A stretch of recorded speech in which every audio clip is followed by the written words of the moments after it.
நீங்கள் பார்த்துக் கொண்டிருப்பது உங்கள் விஜய்.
அனைவருக்கும் வணக்கம். இது ஜிஆர்டி ஜுவல்லர்ஸ் வழங்கும் மார்கழி வைபவம் பவர்ட் பை சிட்டி யூனியன் பேங்க். மார்கழி வைபவம் தலைப்பு பாடலை பலர் பாராட்டியிருக்கின்றீர்கள். இசையின் அழகையும் நடனத்தின் அருமையும். உங்கள் பாராட்டு பாவையின் வைபவத்திற்கு ஏற்றம் தரும். இன்னும் சிறப்பாய் நாங்கள் செயல்பட ஊக்கம் தரும். அடுத்து வருகிறது தினம்தோறும் திருப்பாவை. உங்கள் இல்லம் வரும் இசையின் ஊர்வலம்.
அலங்காரம் நம் அகத்தினுள் விளையும் பக்தியை பரந்தாமனுக்கு சமர்ப்பிக்க செய்வதே அலங்காரம்.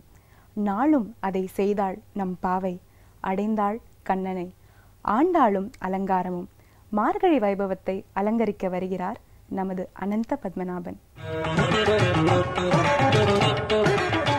முப்பதும் தப்பாமல் என்னும் இந்த வைபவத்தில் இன்றைய விஷயம் ஆண்டாளும் அலங்காரம். ஆம், பெண்களுக்கு மிகவும் பிடித்தமான தலைப்பு. பெண்மணிகளுள் சிறந்தவளான ஆண்டாள் தான் காண்பித்த நல்லதொரு தலைப்பு. நம்மை அலங்கரித்துக் கொள்வதினால் யாருக்கு பிரியம் உண்டாகும்? நாம் அலங்கரித்துக் கொள்வதினால் யாருக்கு நாம் பிரியத்தை உண்டாக்க வேண்டும்? தினந்தோறும் பெருமானுக்கு நல்லதொரு மாலையை தொடுத்தார். அந்த மாலையை தான் சூடி பார்த்து, கண்ணனை நான் கல்யாணம் செய்து கொள்ளும் பொழுது மணக்கோலத்தில் நாங்கள் இருவரும் மாலை மாற்றிக்கொள்வோம். என் கழுத்தில் மாலையிடுவான் கண்ணன், அந்த மாலையை களைந்து நான் அவன் கழுத்தில் இடுவேன்.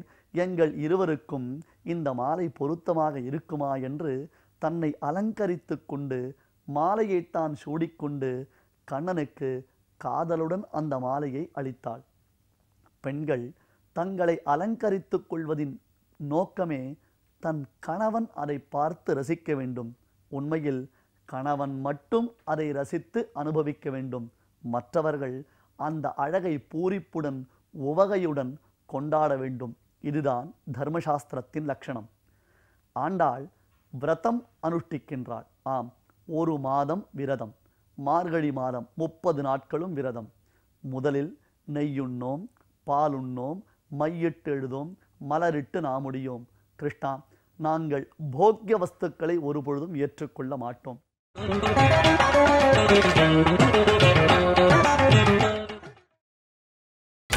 நீங்கள் பார்த்துக் கொண்டிருப்பது உங்கள் விஜய். ஆண்டாள் விரதம் அனுஷ்டிக்கின்றாள். ஆம், ஒரு மாதம் விரதம். மார்கழி மாதம் 30 நாட்களும் விரதம். முதலில் நெய்யுண்ணோம், பாலுண்ணோம், மையிட்டு எழுதோம், மலரிட்டு நாமுடியோம். கிருஷ்ணா, நாங்கள் போக்கிய வஸ்துக்களை ஒருபொழுதும் ஏற்றுக்கொள்ள மாட்டோம். அது தவிர எங்களை நாங்கள் அலங்கரித்து கொள்ள மாட்டோம்.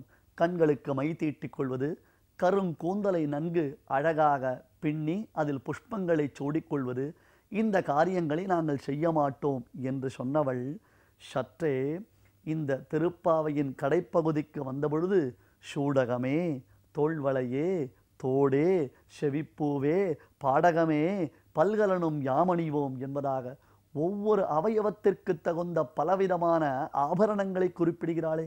ஒவ்வொரு அவயவத்திற்கு ஒவ்வொரு ஆபரணம். நெற்றி என்றால் நெற்றி சுட்டி, கழுத்து என்றால் கண்டாபரணம், கைகள் என்றால் வங்கி, இடுப்பு என்றால் ஒட்டியானம், விரல்கள் என்றால் மோதிரங்கள் மற்றும் கைவளையல்கள், கால்கள் என்றால் கொலுசு. இப்படி ஒவ்வொரு அவயவத்திற்கு ஒவ்வொரு விதமான ஆபரணங்கள். அந்த ஆபரணத்தை பார்த்தால் கண்ணனுக்கு காதல் உண்டாகுமா என்றால், கண்ணனுக்கு காதல் வருவதற்கு ஆபரணங்கள் காரணமில்லை, ஆண்டாளின் அழகுதான் காரணம். ஆண்டாளுடைய அந்த நளினம்தான் காரணம். ஆனால் பகவானை தாங்கள் அடையும் பொழுது, அந்த பகவானிடத்தில் செல்லும் பொழுது கூட விலட்சணமாக நன்கு நம்மை அலங்கரித்து கொண்டு செல்ல வேண்டும் என்பதை ஆண்டாள் காண்பிக்கின்றாள். ஒரு சிலர் கோவிலுக்கு செல்வதற்காகவே தங்கள் இல்லத்தில் பழையதாகவும் நைந்து போனதாகவும் துணிகளை வைத்திருப்பார்கள். ஏனென்றால் கோவிலுக்கு செல்கிறோம், அங்கே பிசுக்குகள் இருக்கும், மற்றும் உட்காருவதற்கு நிற்பதற்கு இடமில்லாமல் இருக்கும், நம்முடைய புதிய துணிமணிகள் அழுக்கடைந்து விடும் என்று நினைக்கிறார்கள். உண்மையில் பெருமானிடத்தில் செல்லும் பொழுது நம்மை அலங்கரித்து கொண்டு செல்ல வேண்டும். இந்த தத்துவத்தை தான் ஆண்டாள் காண்பிக்கின்றாள். முதலில் இவைகளெல்லாம் வேண்டாம். ஏனென்றால் மையிட்டு நாம் எழுதோம், மலரிட்டு நாம் முடியோம். நான் மையிட்டு கொள்ள மாட்டேன், நான் அலங்கரித்து கொள்ள மாட்டேன். பின் என்ன செய்ய வேண்டும்? பலபலவே ஆபரணம், பேரும் பலபலவே என்று பகவானை போற்றுகிறோமே, அந்த பெருமான் கண்ணன் வந்து எங்களை அலங்கரிக்க வேண்டும். அவன் வந்து மை தீட்ட வேண்டும், அவன் வந்து பின்னலை பின்னிவிட வேண்டும், அவன் வந்து அந்தந்த அவயவங்களில் ஆபரணங்களை சூட்டி என் அழகு கண்டு வியந்து போற்ற வேண்டும். அடடா, இந்த பெண்ணரசியை நான் பெண்டாட்டியாக பெற்றதற்கு என்னதான் பாக்கியம் செய்தேனோ என்று கண்ணன் கொண்டாட வேண்டும் என்பதாக ஆண்டாள் காண்பிக்கிறாள். சரி, நாமும் நம்மை அப்படித்தான் அலங்கரித்து கொள்ள வேண்டுமா என்றால், இத்தகு அலங்காரங்கள், புறச்சின்னங்கள் இதைவிட திருப்பாவையின் உட்பொருளை ஆராய்ந்து பார்க்கும் பொழுது ஆத்மா என்பது ஒரு ரத்தினம். அந்த ரத்தினம் அழகு மிளிர்ந்த ரத்தினம், நன்கு பட்டை தீட்டியதான ரத்தினமாக விளங்குகிறது. இத்தகைய ரத்தினத்தை நாம் சூடிக்கொண்டிருக்கிறோம். அத்தகைய ஆத்ம ரத்தினத்தை கண்ணனுடைய சரணாரவிந்தத்தில் நாம் சமர்ப்பித்தோமேயானால் கண்ணன் தனக்கு கிடைத்த ஆபரணங்களில் உயர்ந்த ஆபரணமாக அதை தான் ஏற்றுக்கொள்கிறான். அது தவிர இந்த ஆத்மாவும் எந்த இடத்தில் சென்று சேர வேண்டுமோ அங்கே சேருகின்றது. இதையே ஆண்டாள் புறத்திலும் நாம் செய்து கொள்ள வேண்டிய அலங்காரமாகவும் அகத்திற்கு ஓர் அலங்காரமாகவும் காண்பிக்கின்றாள். ஆண்டாள் தன்னை அலங்கரித்து கொண்டதை நாம் அறிந்தால் நம் ஆத்மா அலங்கரிக்கப்படும். அது கண்ணனுக்கு ஆனந்தத்தை அளிக்கும். நேற்று நீங்கள் பாரம்பரியம் பகுதியில் கண்டு மகிழ்ந்த பிரபாத சங்கீதம் என்றும் மறக்க முடியாத இறை இசை வைபவம். புது வருட பிறப்பில் நமக்கெல்லாம் அருளின் ஒளியாய் அமைந்த வைபவத்தை பற்றிய நெகிழ்வான ஒரு தொகுப்பு உங்களுக்காக. இந்த பிரபாத சங்கீதம் 14 இயர்ஸாக நடக்கிறது. இதனுடைய ஒரே ஒரு base, music is nothing but பக்தி.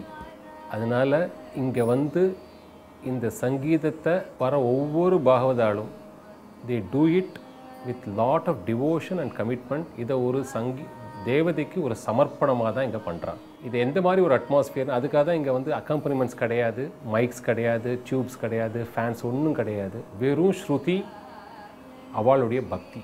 எல்லாருக்கும் பக்தி வரணும், சங்கீதத்தை பக்தியோட மனநிலையோடு பாடணும். அதுதான் இதனுடைய அண்டர்லைன் பர்பஸ். இதை ஏற்பாடு பண்ணுறதுக்கு இந்த வித்வான்களை ஒவ்வொருத்தரையும் கூட்டின்னு வருது டெல்லி வி முத்துக்குமாரோடைய பொறுப்பு. அவர் தான் இதை எடுத்து நடத்துகிறார். அண்ட் இந்த அட்மாஸ்பியரை உங்களுக்கு செட் பண்ணி கொடுக்கறதுக்கு my wife Jayashree, my daughter Ubhayabharathi and என்னுடைய secretary Shankar. I also take part இந்த பூஜை. அப்பா பண்ணுற பூஜை நான் பார்த்துட்டு இருப்பேன்.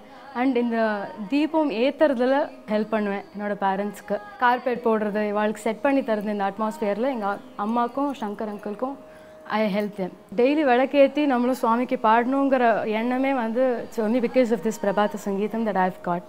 So this is what this entire concept has taught me and I hope it will reach more people. இந்த பிரபாத சங்கீதம் கச்சேரிக்கும் மற்ற கர்நாடக இசை கச்சேரிகளுக்கும் என்ன வித்தியாசம் அப்படின்னு கேட்டீங்கன்னா, இந்த பிரபாத சங்கீதம் இந்த கச்சேரியோட அட்மாஸ்பியர் இஸ் வெரி டிவைன். ஒரு மைக் கிடையாது, ஒரு பக்கவாத்தியம் கிடையாது, வெறும் தம்பூரா மட்டும்தான் பக்கவாத்தியம். எல்லா கச்சேரியுமே டெடிகேஷனோட தான் பாடுறோம். பட் இதில் ரொம்ப ஒரு ஸ்பெஷல் ஃபீலிங். வெறும் விளக்கு மட்டும்தான் ஒளி, அப்படியே சுவாமியோட ஒன்றா போகிற மாதிரி ஒரு ஃபீலிங். ரொம்ப மனசை திறந்து ரொம்ப ஃபீலிங்கோடு பாடுற மாதிரி எனக்கு ரொம்ப this is one concept which I really look forward to in the Margazhi season. இதில் நான் ஒரு 8 வருஷமாக பாடின்னு இருக்கேன். அண்ட் டியூரிங் த சீசன் எனக்கு இதில் அமையும் இந்த கச்சேரி. இட் இஸ் யூஸ்வலாக இது டிசம்பர் 25லேருந்து ஜனவரி 13th 14th வரைக்கும் போகிறது. பட் என்னோட மற்ற சீசன் கச்சேரிகளுக்கும் நடுவில் இந்த கச்சேரி எப்போதும் அமையும். எனக்கு அது ரொம்ப ஒரு லக்கி ஒன்னு நான் சொல்லிக்கலாம். பிரபல வயலின் இசைக்கலைஞர்களான கணேஷ் குமரேஷ் சகோதரர்களுள் ஒருவரான குமரேஷ் அவர்களின் இல்லத்தரசி, வீணை இசையில் இளவரசி ஜெயந்தி குமரேஷ். 7 தலைமுறைகளாய் இவரது குடும்பத்தில் இசை தொடர்வதால் 7 ஸ்வரங்களிலும் இவரது வீணை பேசும், பாடும். பத்மாவதி அனந்தகோபாலன், வீணை பாலச்சந்தர் இவர்களிடம் பயின்றதால் இவரது இசையின் நாதலயம் நம்மை மயக்கும், நமது மரபிசைக்கு நன்மை பயக்கும். வீணை ஆராய்ச்சியில் முனைவர் பட்டம் பெற்ற இசைக்கலைஞர் ஜெயந்தி குமரேஷ் தன்னுடைய மறக்க முடியாத மார்கழியை பகிர்ந்து கொள்கிறார், பின்னர் பாடுகிறார். ஒரு கர்நாடக இசைக்கலைஞருக்கு மார்கழி மாதம் மார்கழியில் மட்டும் ஆரம்பிக்கிறது இல்லை, அதுக்கு 2 மாதம் முன்னாடியே ஆரம்பிச்சுடுறது.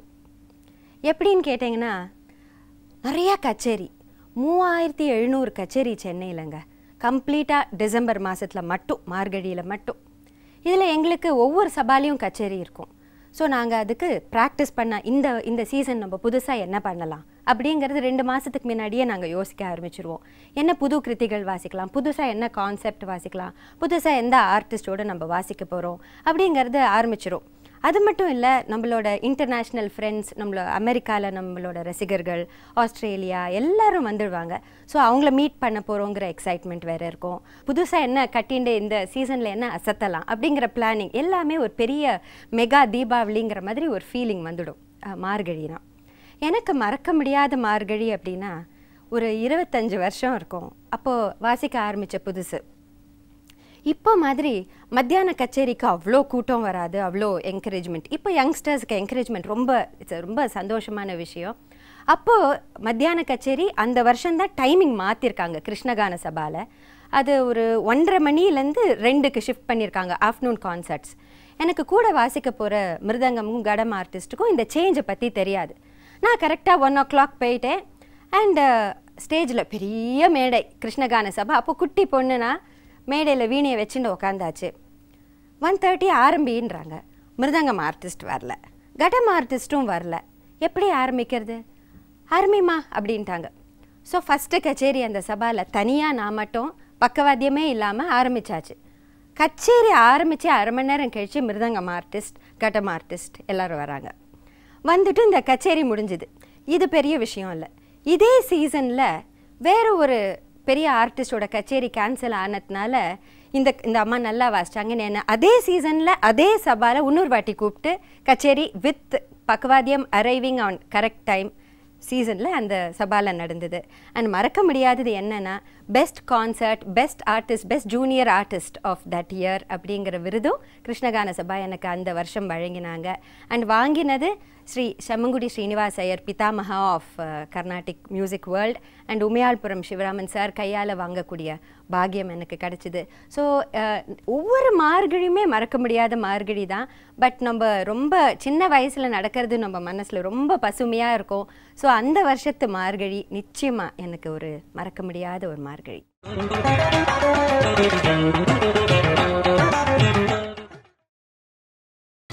நீங்கள் பார்த்துக் கொண்டிருப்பது உங்கள் விஜய். சாமகான லோலனே,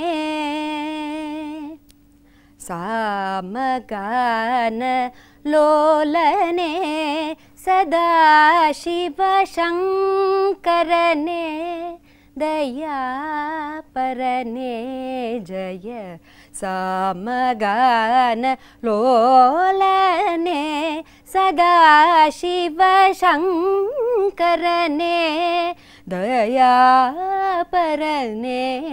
जय सामगान लोलने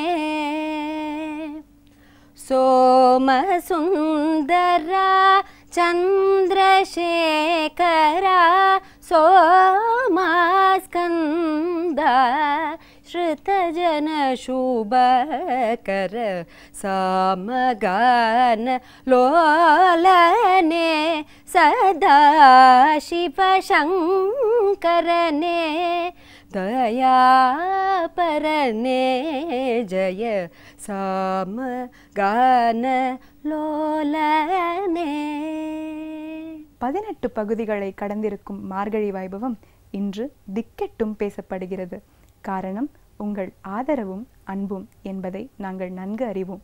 தொடர்ந்து உங்கள் கருத்துக்களை அனுப்புவோம். நாளை சந்திப்போம், ஆண்டாளை சேவிப்போம். இது ஜிஆர்டி ஜுவல்லர்ஸ் வழங்கும் மார்கழி வைபவம், பவர்ட் பை சிட்டி யூனியன் பேங்க். பாவையை பணிந்திட திருப்ப